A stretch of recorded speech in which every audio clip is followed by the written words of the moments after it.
대표님 정책자금 지금 들어가셔야 돼요. 왜냐하면 하반기 정책자금이 이제 시작이 되거든요. 네, 안녕하세요. 부자사장연구소 소장 이병입니다. 오랜만에 정책자금 관련된 영상 찍어보려고 합니다. 지금 하반기 인사이동이 끝나가고 있습니다. 7월달이 어떤 달이냐면 상반기의 실적이 다 마무리하고 은행, 기금, 재단, 보증서를 써주는 모든 곳들, 정부 기관, 정책기관들이 지금 인사이동을 끝내고 있는 시점이에요. 인사이동을 끝내고 나면 어떻게 되겠어요? 이제 자리를 이동하고 지점을 이동하고 하는 거죠. 그 다음엔 내 책상이 배정이 되고 새로운 명함이 나오는 기간이겠죠.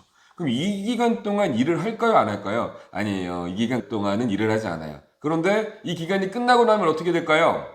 발령이 나고 첫 1주에서 2주 정도는 업무 시스템을 파악할 거고, 그게 지나고 나면 새로운 지점장, 새로운 담당자가 본인의 실적을 올리기 위해서 엄청나게 열정적으로 일을 할 겁니다. 그런데 재밌는 게 뭐예요? 그때가 또 휴가철이네요.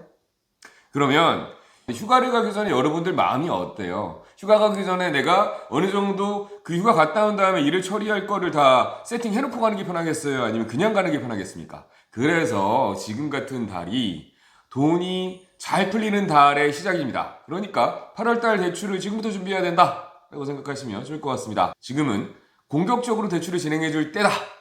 그리고 또 여러 기관에서 하반기 정책자금을 알리는 공문들이 속속속속 들어오고 있습니다. 정부기관에서 은행으로 발송하는 그 정책자금들이 지금 쏟아져 내려가고 있어요. R&D도 마찬가지고요. 지금 대출에 대해서도 쏟아져 내려오는 정부의 지원책들이 있는데 지금은 파악하는 단계예요. 아, 이런 것들을 정부에서 지원을 해주는구나 라는 걸 은행이 파악하고 나면 적극적으로 영업이 시작되는 달이 언제다? 지금이다. 그리고 작년 하반기에 대출 신청을 했다가 거절당한 기업이 있나요? 지금이 적기예요. 왜요?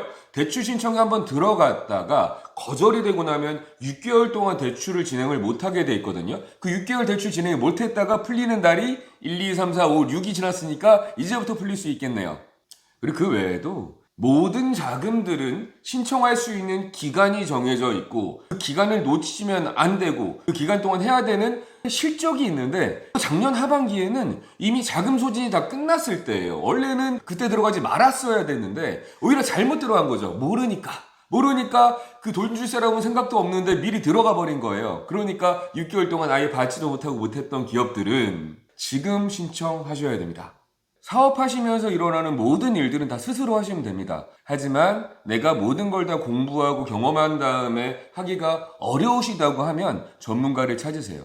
내가 세법을 다 공부할 수가 없기 때문에 세무사를 찾으시는 거잖아요. 내가 법전에 다 공부할 수 없으니까 변호사를 찾으시는 거잖아요. 그것처럼 내가 정책자금에 대해서 정확하게 모르겠다라고 하면 주변에 있는 전문가를 찾으십시오. 왜 전문가가 필요한지 얘기를 드려볼까요? 대표님들이 너무 바쁘세요.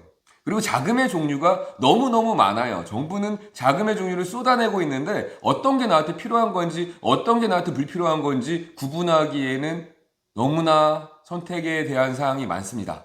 특히 이 부분을 처음 하시는 분들이라고 하면 어디부터 세팅을 해야 되고 어디부터 건드려야 되는지에 대해서 몰라요. 무엇부터 받아야 되는지도 몰라요. 그래서 정책자금을 진행할 때는 전문가가 필요로 한데 전문가는 어떤 기준으로 발굴을 해야 되느냐? 되도록이면 형식으로 중소기업을 상담할 수 있는 자격 요건이 되는 중소기업 상담회사로 등록되어 있는 회사와 상담하시는 게 좋을 것 같습니다. 결국은 정책자금이란 것도 이름이 다양하게 바뀔 뿐이지 그 큰 틀에서 변하는 건 아니거든요. 그렇다고 하면 그 감각이 있느냐? 우리 회사에가 어떤 정책자금을 쓸 수 있고 어떻게 적용할 수 있는지 오랜 경험을 통해서 감각이 있는 사람과 함께 해야 됩니다.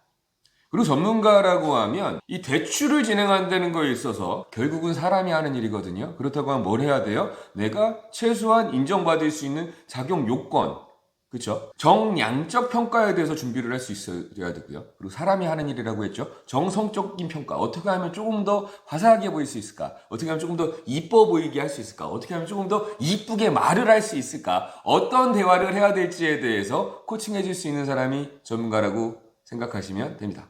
그리고 그 외에도 단순히 대출만 잘한다고 해서 사업이 되는 건가요?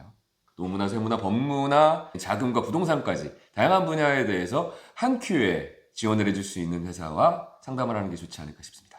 자, 그래서 하반기를 맞아서 저희 루트7에서 부자사장연구소에서 새로운 이벤트를 준비했습니다. 이름하여 하반기 정책자금 한 방에 열어주는 이벤트. 3단계까지 땅땅땅 원큐 알아봐줄 수 있는 정책자금 이벤트 시작하도록 하겠습니다. 이 이벤트는 7월, 8월 한정으로 진행이 될 것 같고요. 선착순 30팀만 받고 진행하도록 하겠습니다. 왜냐하면 저희가 이런 이벤트 한번 할 때마다 저희 회사 직원들의 인력이 상당히 많이 들어가는 게 사실이에요. 이해해 주시고 도움드릴 수 있도록 하겠습니다. 누구보다 먼저, 누구보다 빠르게 여러분들께 도움드릴 수 있는 그런 부자사장 연구소 될 수 있도록 하겠습니다. 감사합니다. 지금 놓치시면 후회하실 겁니다.